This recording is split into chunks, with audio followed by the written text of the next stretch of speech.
여러분들 오늘도 성경부에 나오신 여러분들 주님의 이름으로 환영합니다. 주님께서 오늘도 말씀을 통해서 여러분들에게 큰 은혜를 주실 줄 믿습니다. 기도하겠습니다. 하나님 감사합니다. 오늘 이 저녁 시간에 하나님의 말씀을 배우려고 나온 귀한 심령들이 있습니다.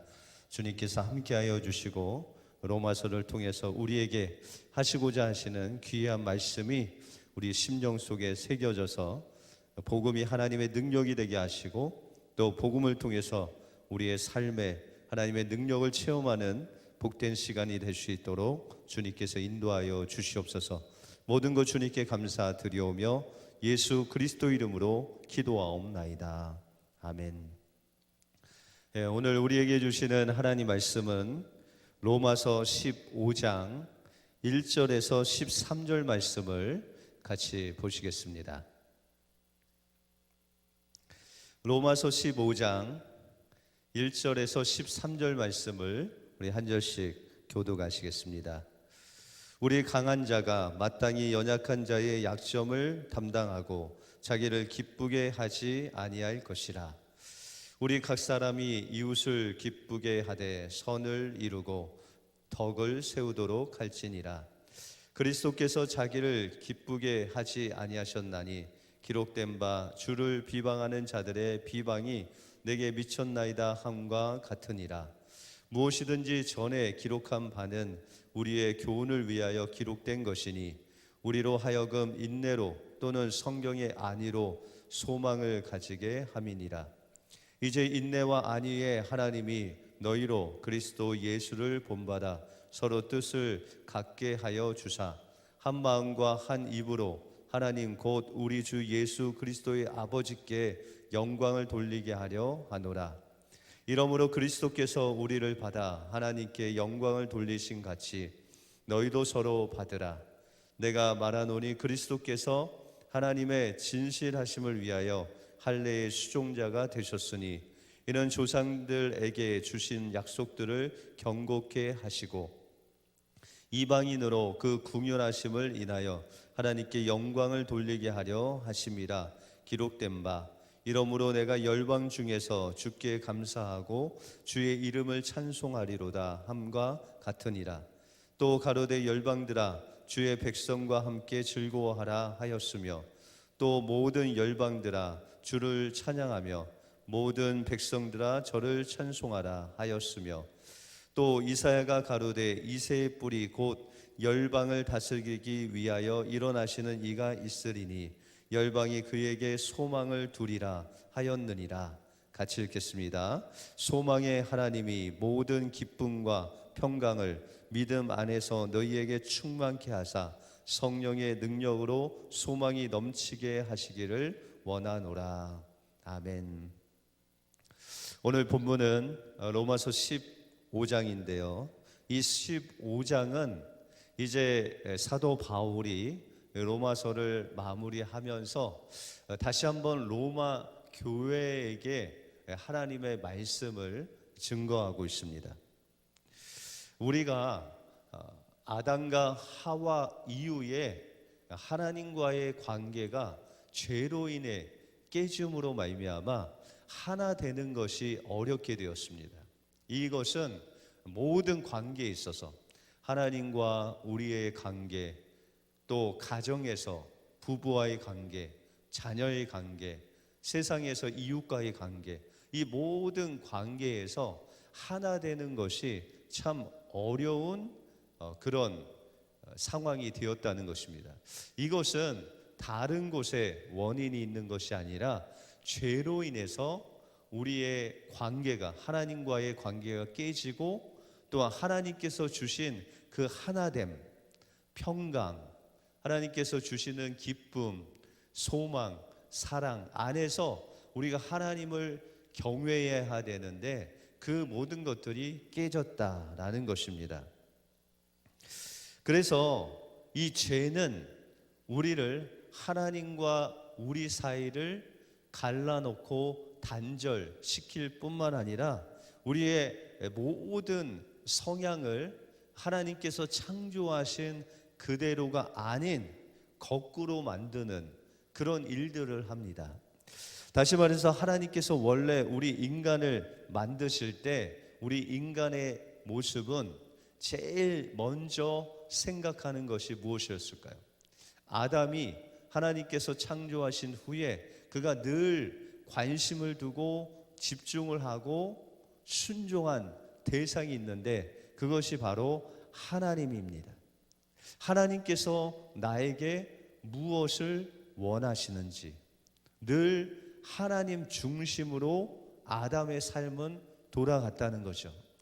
그래서 하나님께서 아담에게 너는 모든 생물의 이름을 붙이라 라고 했을 때 매일 아침에 일어나서 하나님께서 명령하신 그 명령대로 동물의 이름을 짓고 식물의 이름을 짓고 그 이런 이름들을 짓는 일들을 하고 나서 또한 하나님과 하루 일과를 나누면서 하나님 오늘은 이랬습니다. 오늘 목이 긴 동물을 봤는데 저 동물의 이름을 기린이라고 줬습니다 라고 하면서 자신의 하루를 그 하나님을 기다리면서 하나님께서 명령하신 것들을 하나님과 나누는 그런 삶으로 마무리했다는 것입니다. 다시 말해서 하나님께서 우리 인간을 창조하실 때 가장 첫 번째는 하나님 중심, 그 다음에 두 번째는 이웃, 아내를 사랑하고 또 하나님께서 주신 것들을 또 사랑하는 이웃 중심의 삶을 주셨다는 것이죠. 그리고 맨 마지막에는 자기 중심, 하나님 중심, 이웃 중심, 자기 중심, 이 세 가지가 차례대로 이렇게 하나님, 이웃, 자기 이런 순서대로 있었다는 것이죠. 그런데 이제 죄가 우리 마음속에 들어옴으로 말미암아 우리의 영혼과 우리의 육신의 사망이 옴으로 말미암아 우리의 육신은 사망의 몸이 되고 우리의 영혼은 죽게 되었을 때 어떤 변화가 일어났느냐? 그것은 바로 하나님 중심이 아닌 자기 중심으로 하와가 선악과를 바라본즉 보암직도 하고 먹음직도 하고 하나님같이 지혜롭게 할 만큼 지혜롭기도 했다. 그것을 먹음으로 말미암아 늘 내 중심입니다. 무엇을 먹을까? 무엇을 마실까? 내가 무엇을 하면 편할까? 무엇을 하면 풍요로울까? 무엇을 하면 기쁠까? 모든 세상이 돌아가는 그 중심이 바로 내가 되었다는 것입니다. 그러므로 이제 내 중심으로 살다 보니까 그렇게 내 중심으로 살고 두 번째는 누굴까요? 네, 그 다음에 이웃 중심. 세 번째는 그래도 안 되면 하나님 중심으로. 이렇게 삶의 우선순위가 완전히 죄로 인해서 거꾸로 정해졌다는 것입니다. 그러므로 이제는 무엇을 하든지 우리가 하나 되어야 되는데 나 중심으로 생각하다 보니까 그 하나가 되기가 어렵다는 것입니다. 그러므로 자기 중심으로 가정이 돌아가야 됩니다. 내 중심으로 해서 가정이 돌아가야 되고 내 중심으로 해서 교회가 돌아가야 됩니다. 이와 같이 죄로 인해서 내 중심적인 그런 죄악된 모습으로 인해서 공동체가 깨지고 가정이 깨지고 이웃과의 관계가 깨지고 하나님 관계는 물론 말할 것도 없고 이런 하나됨이 우리의 삶 속에 없어졌다는 것입니다. 그래서 이제 예수 그리스도를 믿고 거듭난 우리들은 이제 이 하나됨을 회복해야 된다라고 말씀하고 있습니다. 그러면 어떻게 우리가 살아야 하나됨을 회복할 수 있겠습니까? 예수 그리스도를 믿고 우리가 내 중심이 아닌 하나님 중심으로 하나님의 인도하심을 받을 때 그것이 이루어진다라는 것입니다. 그러면 1절에 보시면 우리 강한 자가 마땅히 연약한 자의 약점을 담당하고 자기를 기쁘게 하지 아니할 것이라 라고 말씀하고 있습니다. 여기서 믿음의 강자와 약자라는 것은 우리가 14장에서 살펴보았듯이 음식 문제에 대해서 강한 자는 그것을 아무거나 다 먹을 수 있다라는 사람이고, 약자는 고기를 황제에게 드린 것이면 그것을 먹을 수 없다. 믿음이 강한 자는 모든 것은 할 수 있으나 믿음의 연약한 자는 그것을 통해서 시험을 받을 수 있는 약한 믿음을 소유한 자다라고 말씀하시고 있죠. 그래서 오늘 1절에 보시면 우리가 하나 되기 위해서 교회 안에는 믿음이 연약한 자도 있고 강한 자도 있고, 또한 우리 가정에도 약한 아이가 있고 강한 아이가 있고, 또한 어딜 가나 약한 자가 있고 강한 자가 있다는 것입니다.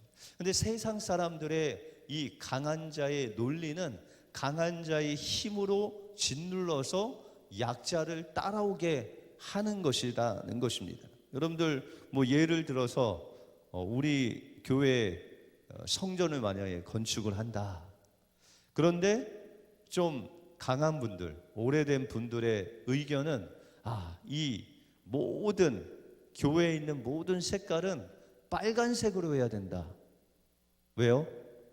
주님의 보혈이 바로 빨간색이기 때문에 다 빨간 것으로 해야 된다라는 강한 사람들의 주장이 있고, 어떤 이제 좀 약자 중에서는 이야기하기를 그러나 우리는 예수 그리스도의 보혈로 거듭난 사람들로서 천국에 사는 사람들이다. 그러므로 천국의 색깔은 파란색이다.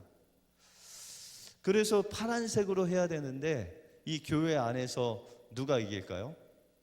세상의 논리로 강한 자가 이겨서 온통 다 빨간색으로 했습니다.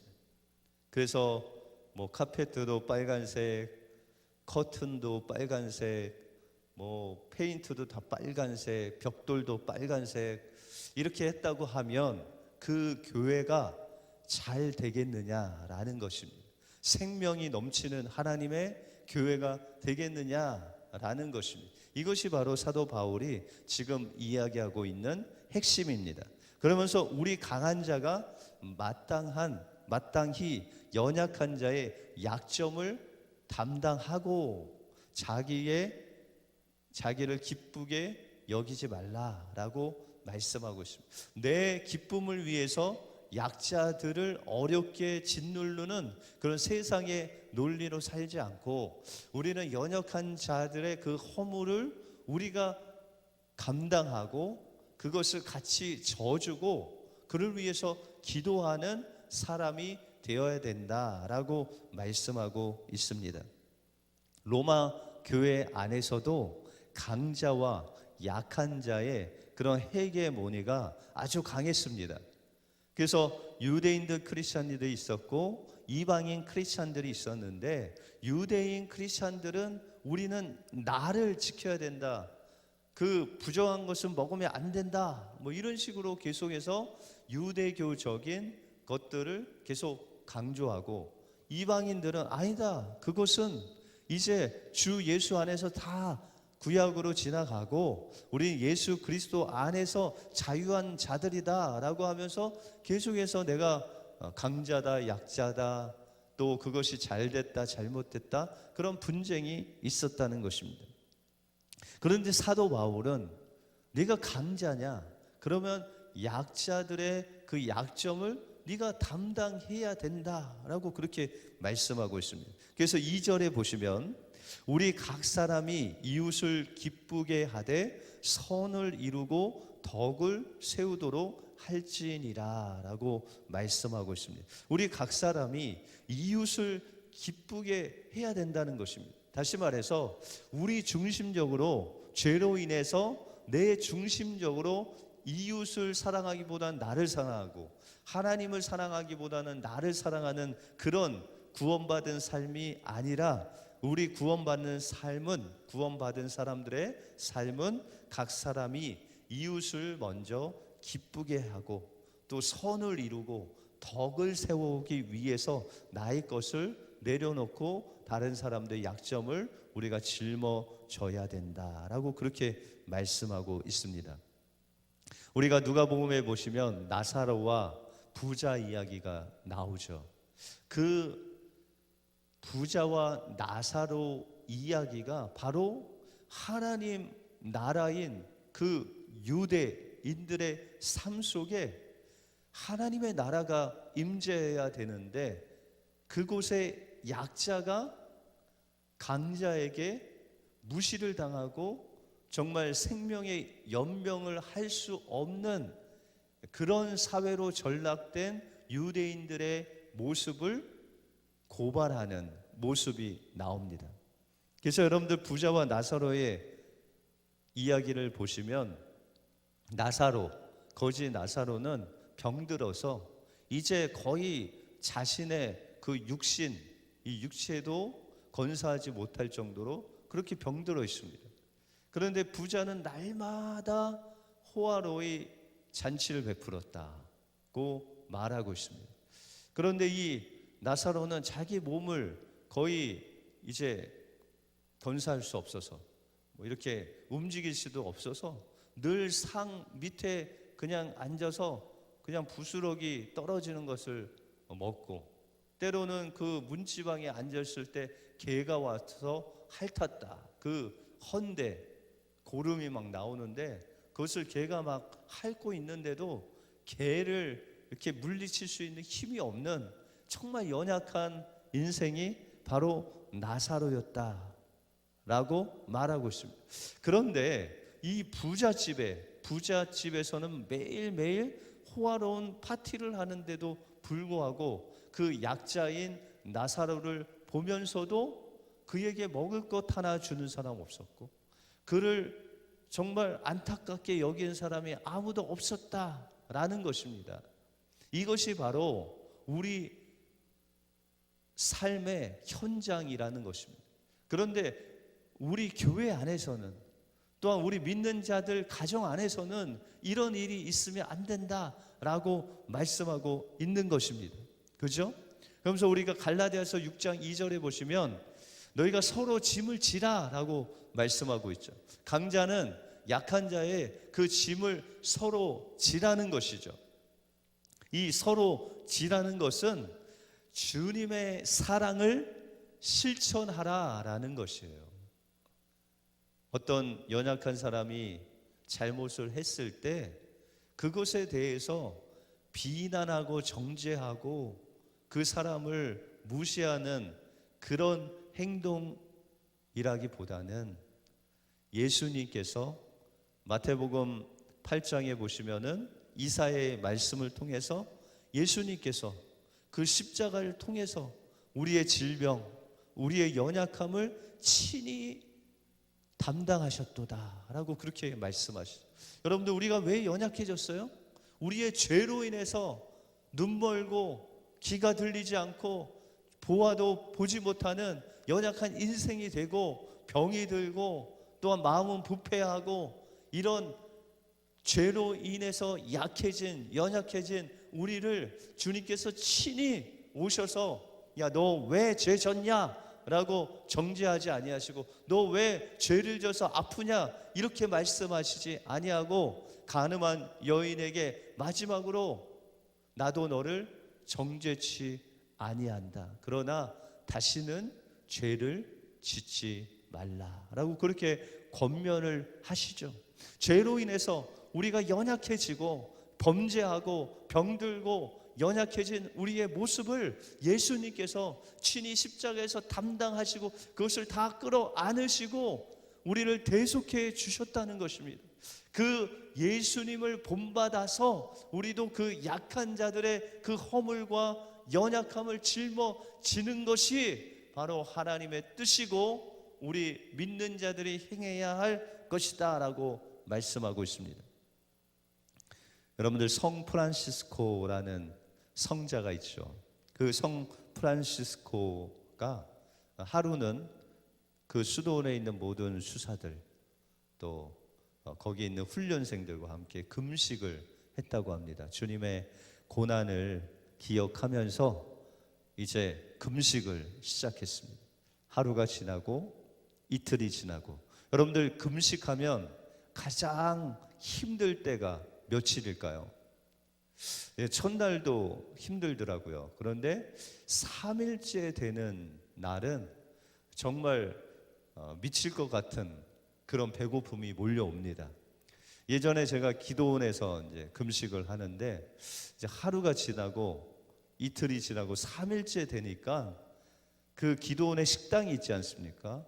그 식당에서 죽 끓이는 그 냄새, 죽 냄새가 거의 그냥 코앞에서 죽을 끓이는 그 죽에서 나는 냄새와 같이, 또 지나가다 보면 아이들이 먹는 그 초코파이가 왜 이렇게 맛있어 보이는지 그냥 미칠 것 같습니다. 그런데 이와 같이 금식을 처음 한 사람들은 뭐 하루도 힘들고 이틀도 힘들고 3일째 더 힘들고 힘든데, 이 성프란시스코 그 수도원 안에 이제 어떤 사람은 오래된 수사도 있고 또한 갓 온 수사도 있고 훈련생도 있는데, 그 갓 온 수사 중에 너무 금식이 힘들어서 식당에 가서 죽을 끓여 먹었대요.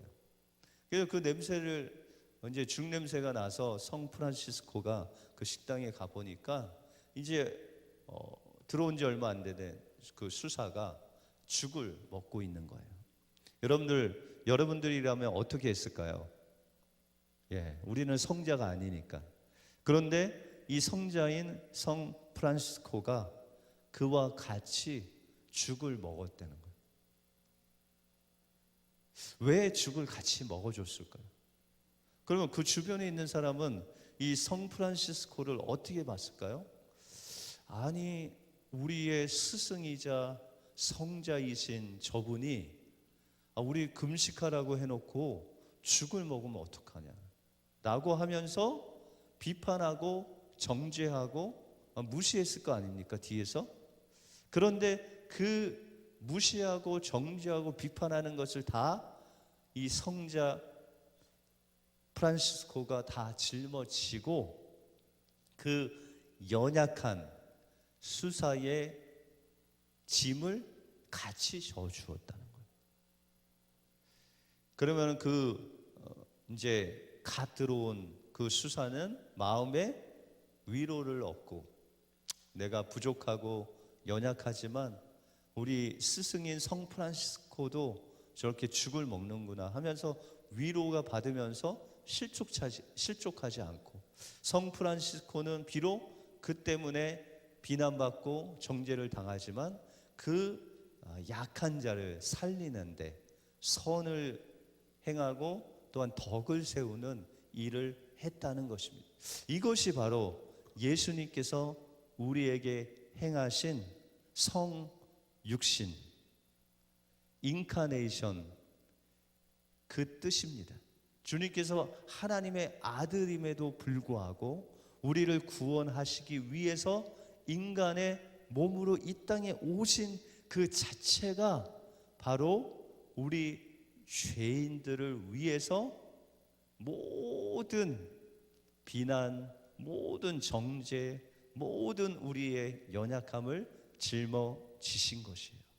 그래서 세례 요한은 자기에게 오시는 그 주님을 바라보면서 보라, 세상 죄를 지고 가는 하나님의 어린 양이로다 라고 그렇게 고백을 하지 않습니까?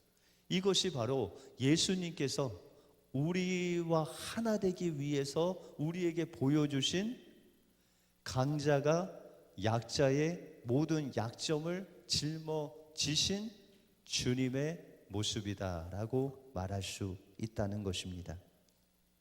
그래서 4절에 보시면 3절에 보시면 그리스도께서 자기를 기쁘게 하지 아니하셨나니 기록된 바 주를 비방하는 자들의 비방이 내게 미쳤나이다 함과 같으니라. 그리스도께서 자신의 기쁨을 위해서 이 땅에 오신 게 아니라고 그랬죠.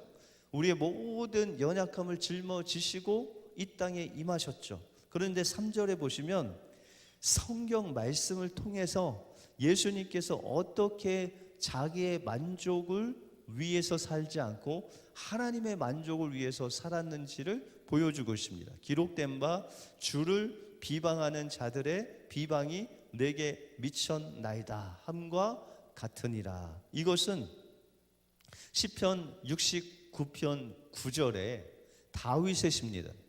여러분들, 다윗이 하나님의 성전을 향한 그 열심은요, 누구보다도 정말 열심히 있었습니다. 다시 말해서 이 다윗이 자신의 엄청난 왕궁을 짓고 나서 그곳에 있는데 자신의 마음에 하나 걸리는 게 있었죠. 주님의 성전이 없다는 거예요. 그래서 법궤를 가져오게 되죠. 그 아비나답에 있는 집에 있는 그 법궤를 가져올 때 그 바지가, 겉바지가 그냥 다 내려가도록, 몸이 보이도록 그렇게 기뻐서 찬양했던 그 주인공이 바로 다윗입니다.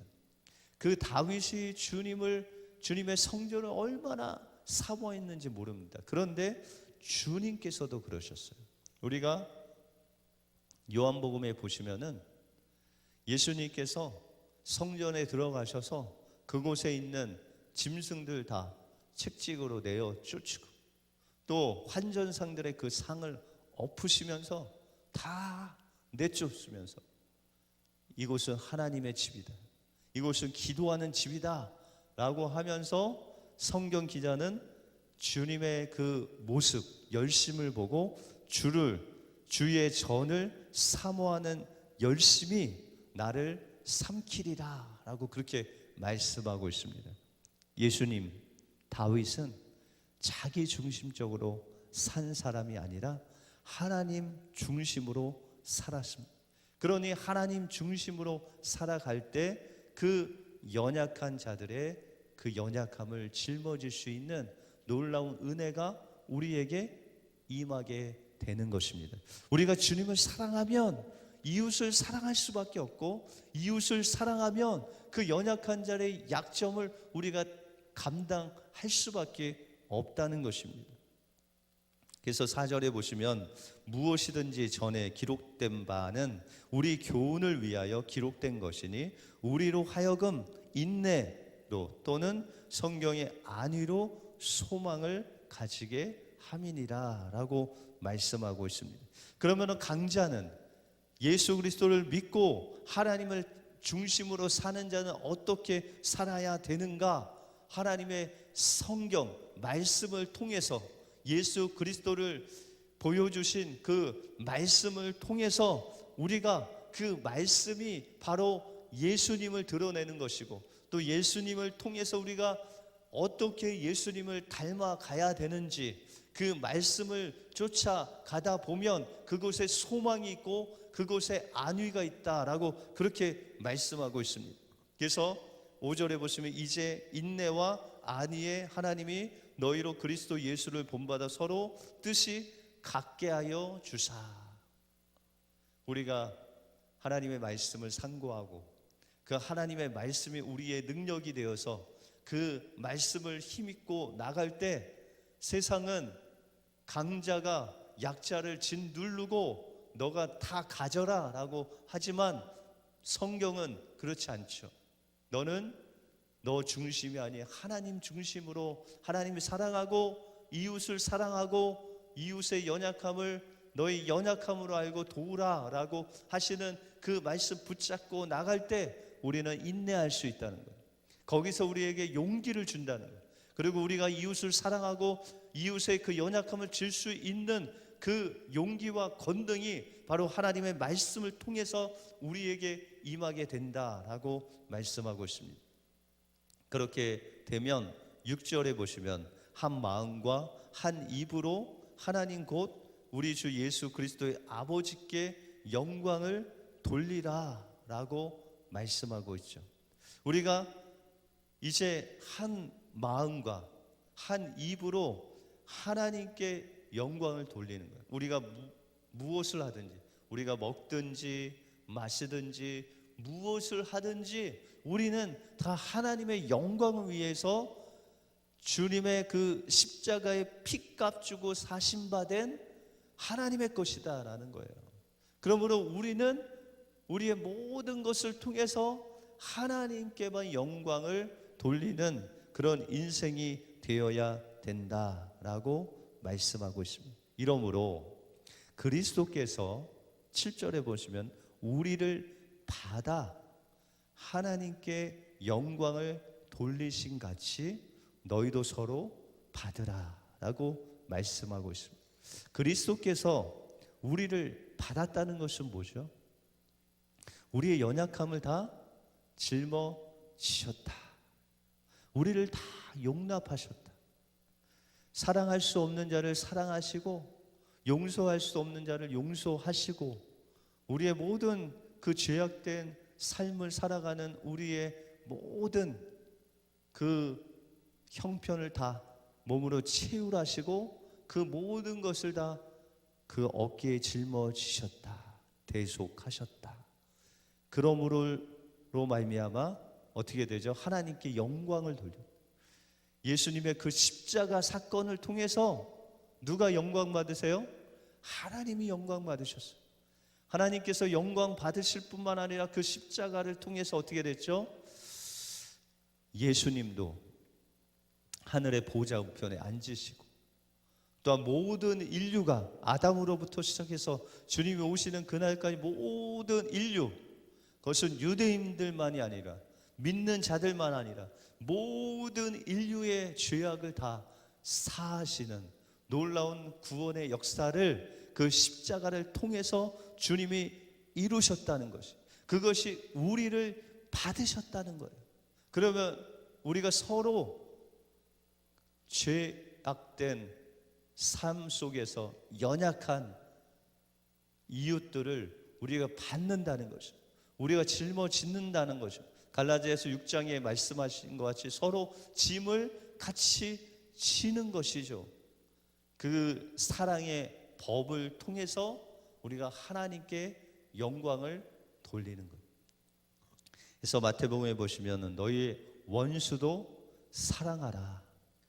예수님께서 원수를 사랑하심으로 그 십자가에서 못 박게 한 그 로마 병정들 또 이스라엘을 향해서 저들의 죄를 저들에게 돌리지 마시고 저들은 저들이 하는 죄를 모릅니다. 주님 용서해 주십시오 하고 그 모든 것을 끌어안고 우리를 받아 우리의 모든 죄악을 용서하신 것 같이 우리도 그렇게 서로 용납하면 하나님께 영광이 된다라고 말씀하고 있습니다.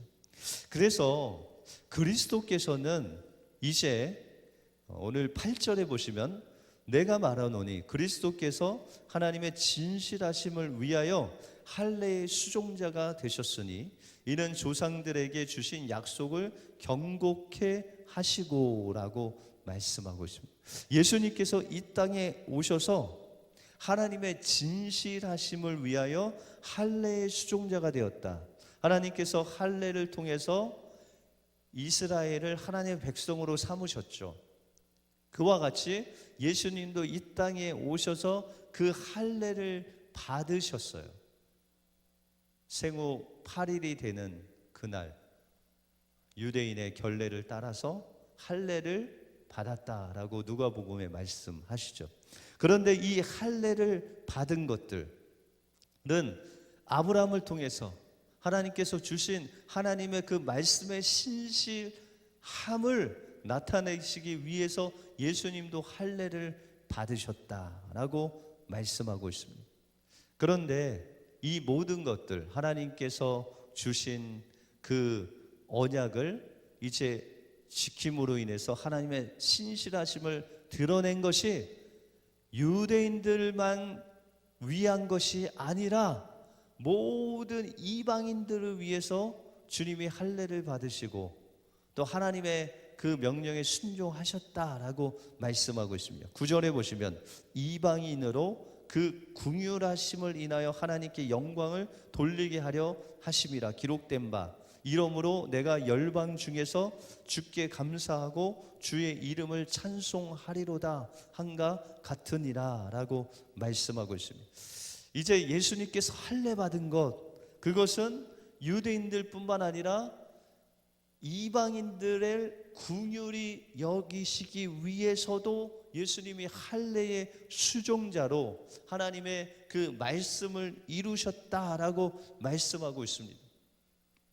또한 예수님께서 이 땅에 오셔서 주님의 그 말씀대로 말씀을 이루었던 그 모든 삶을 통해서 예수님께서는 유대인들을 위한 구원자 메시아만이 아닌 모든 열방 사람들, 이방인들을 위해서 예수님께서 그 모든 일들을 행하셨다라고 말씀하고 있습니다. 우리가 할례하면 유대인들의 아주 상징적인 하나님의 말씀이죠.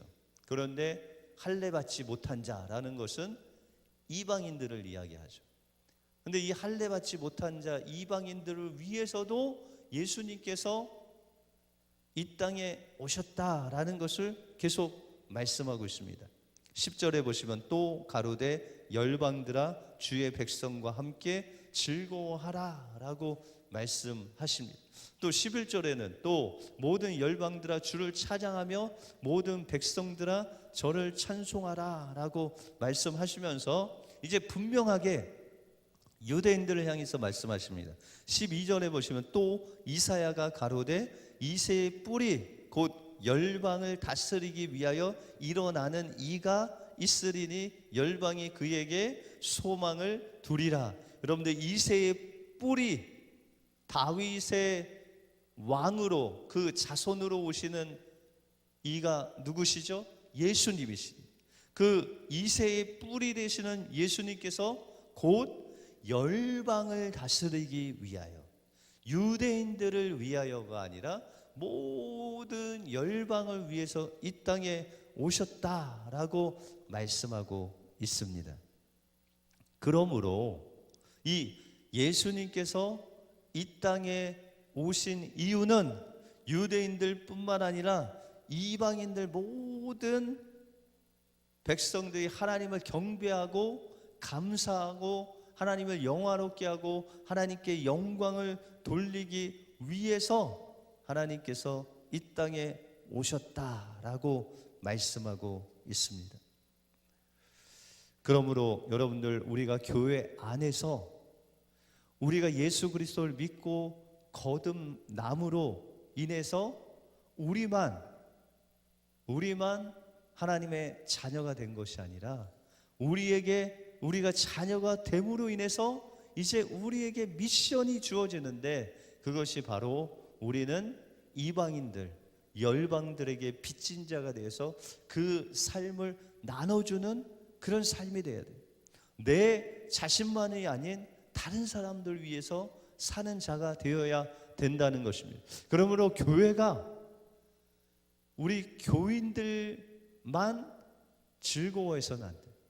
이 하나님께서 우리에게 주신 그 부활의 생명을 우리끼리만 기뻐하면은 나중에는 갈증이 납니다. 여러분들 삼손이 나귀 턱뼈 있죠? 나귀 턱뼈 하나로 몇 명을 죽이죠? 1000명을 죽입니다. 1000명. 여러분들 우리 교회 여기 다 앉아도 500명밖에 못 앉아요.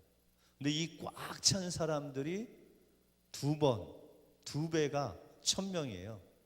근데 이 1000명을 한 사람이 턱뼈, 그 나귀 턱뼈 하나로 다 죽인 거예요. 그러니까 그 시체가 그냥 산같이 쌓였겠죠. 그런데 그 삼손이 그렇게 할 수 있었던 것은 누가 하신 거죠?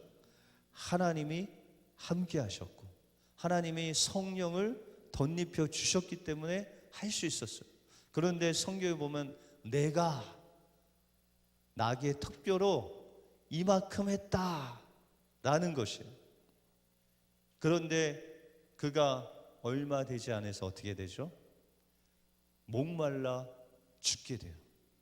정말 거기서 이제 에낙고레라는 단어가 나오는데 이 삼손이 자기의 의를 드러낼 때 자기가 했다고 하나님 없이 살아갈 때 그 삶은 목마른 갈증의 사람이 되고 목말라 죽게 된다는.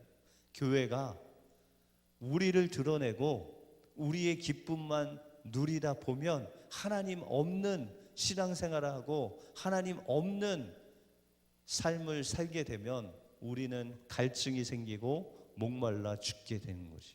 그러므로 우리는 이제 성숙한 자가 되기 위해서 우리 중심이 아닌 하나님 중심으로, 내 중심이 아닌 이웃 중심의 삶으로 나갈 때 예수 그리스도께서 그 십자가에서 해 놓으신 그 삶을 본받는 삶을 살 수 있다라고 말씀하고 있습니다.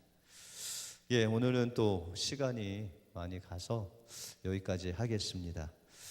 우리 오늘 본문을 통해서 하나님께서 주신 말씀을 기억하면서 하나님, 오늘 우리가 하나 되는 것, 하나님의 뜻을 이룬다는 것, 우리가 정말 연약한 자를 돌본다는 것, 그 일을 위해서 주님께서 오셨사오니 하나님, 우리 은혜교회가 정말 연약한 자의 그 약점을 우리의 등에 짊어지고 서로 사랑의 짐을 지게 하여 주시옵소서. 이제 우리가 내 중심으로 사는 인생이 아니라 하나님 중심으로, 하나님만을 사랑하고 하나님만을 사랑하게 되면 이웃을 사랑할 수 있어. 그 마지막이 우리가 되게 하시옵소서. 우리가 주님의 그 사랑을 이웃들에게 나누어 줄 수 있는 우리 은혜교회가 되게 달라고, 우리 주여 한번 외치시고 통성으로 기도하고 제가 기도하겠습니다. 주여, 할렐루야. 사랑의 하나님 감사합니다. 오늘도 말씀을 통해서 우리에게 말씀해 주심을 감사합니다. 죄로 인해서 우리는 죽을 수밖에 없었지만, 아버지 하나 될 수 없었지만 주님께서 그 십자가를 통해서 하나님과 우리를 하나 되게 하시고, 또한 이웃과 우리가 하나 되게 하여 주셔서 하나님께서, 예수님께서 아버지와 하나이듯이 아버지 하나님 주님과 우리가 하나 되게 하여 주셔서 우리에게 새 생명 주심을 감사합니다.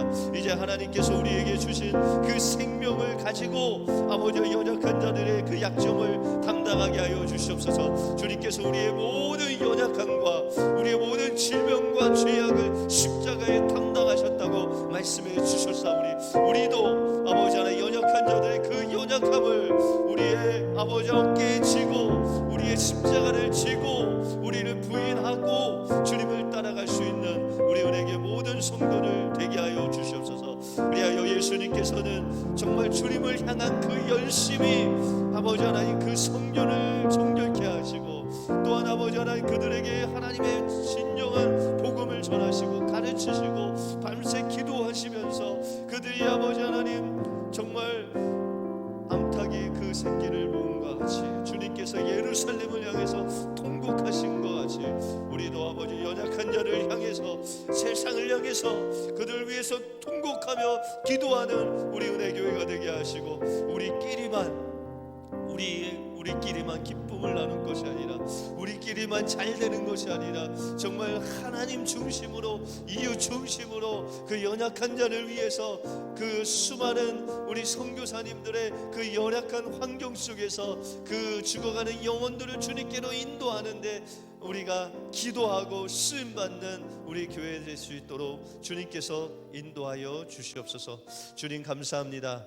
오늘 말씀을 통해서 주님께서 우리 연약한 자들, 우리의 죄악 많고 주님 사랑할 수 없는 우리들, 용서할 수 없는 우리들의 그 모든 죄악을 담당하실 뿐만 아니라 우리의 질병, 우리의 연약함을 다 십자가에 지시고 돌아가신 것 같이 이제는 예수 그리스도의 십자가를 통해서, 부활을 통해서 거듭난 우리들 또한 빚진 자가 되어서 그 연약한 자들의 그 연약함을 우리의 어깨에 짊어지게 하시고, 그들의 죄악을 우리의 어깨에 짊어지게 하시고, 그들 위해서 기도하고 그들 위해서 정말 그 짐을 함께 나눔으로 성 프란시스코가 그 죽을 먹은 그 연약한 자의 연약함을 같이 나눔으로 인해서 그는 비난받고 정죄함을 받고 욕을 먹었지만, 그러나 그것을 그가 지고 그 연약한 자의 짐을 같이 진 것 같이 우리 은혜교회 모든 성도들도 정말 연약한 자들의 짐을 같이 져주며 슬플 때 같이 울어주고 기쁠 때 같이 울어주는 하나된 교회가 되어서 하나님께만 영광 돌리는 복된 교회가 되게 하여 주시옵소서. 모든 것 주님께 감사드리오며 예수 그리스도 이름으로 기도하옵나이다. 아멘. 우리 주기도로 성경부를 마치겠습니다. 하늘에 계신 우리 아버지여, 이름이 거룩히 여김을 받으시오며 나라의 마옵시며 뜻이 하늘에서 이룬 것 같이 땅에서도 이루어지이다. 오늘날 우리에게 일용할 양식을 주옵시고 우리가 우리에게 죄 지은 자를 사하여 준 것 같이 우리 죄를 사하여 주옵시고 우리를 시험에 들게 하지 마옵시고 다만 악에서 구하옵소서. 대개 나라와 권세와 영광이 아버지께 영원히 있사옵나이다. 아멘. 오늘 이 밤도 주님과 함께 단잠자시는 복된 밤이 되시길 바랍니다. 감사합니다.